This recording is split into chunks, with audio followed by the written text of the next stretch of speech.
Beneath the towering crest of the great wave, 3 small boats tilt towards oblivion. The sea rises like a mountain, its white foam clenching like a giant clawed fist. At first glance, this is a story of peril, of men dwarfed by chaos. But look closer. Each stroke of Hokusai's brush captures something deeper.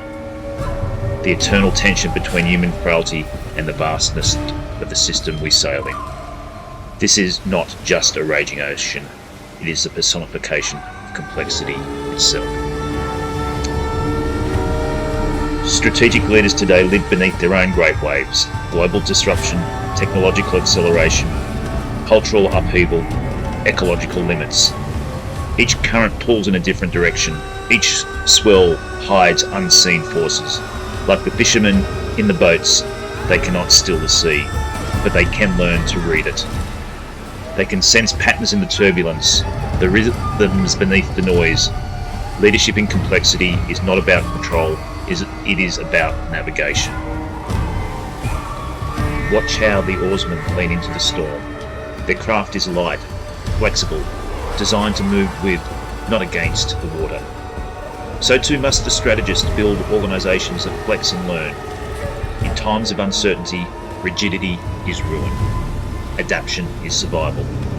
Carl Weick called it sense-making, the art of reducing equivocality, of shaping meaning from ambiguity. It is what leaders do when the map no longer matches the terrain. They ask, what is really happening? What story are we in? And in doing so, they calm the crew, allowing purpose to replace panic.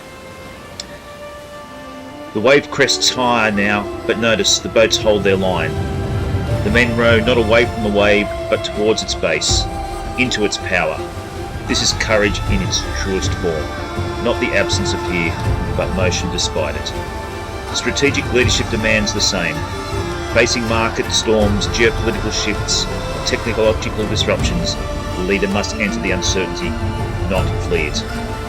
They steady the organisation through clarity of intent, through a narrative stronger than the noise. They transform anxiety into energy and fear into focus. And then, a moment of revelation. The crest begins to break. The wave that once threatened now propels the boats forward. The energy of the system becomes the force of progress. This is the paradox of complexity. The very turbulence that overwhelms us also contains the momentum for transformation, if we can harness it. Adaptive leaders don't fight the wave, they ride it. They know that within disorder lies renewal, within crisis lies creation.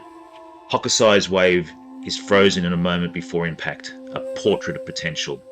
It asks every leader the same question: will you cower beneath the wave or learn to move with it? For those of you who choose the latter, complexity becomes not an enemy, but a teacher. It shows us humility, it shows us resilience, and ultimately it shows us transcendence. Because when strategy meets uncertainty with curiosity, when leaders replace control with connection, when purpose outweighs fear, the wave does not drown us, it raises us up. Under the great wave we are reminded, the ocean will always be larger than us, but if we listen to the rhythm of change, to the wisdom of our crew, to the pulse of the world itself, we will find a way through. And in that moment of balance between chaos and clarity, leadership becomes an art.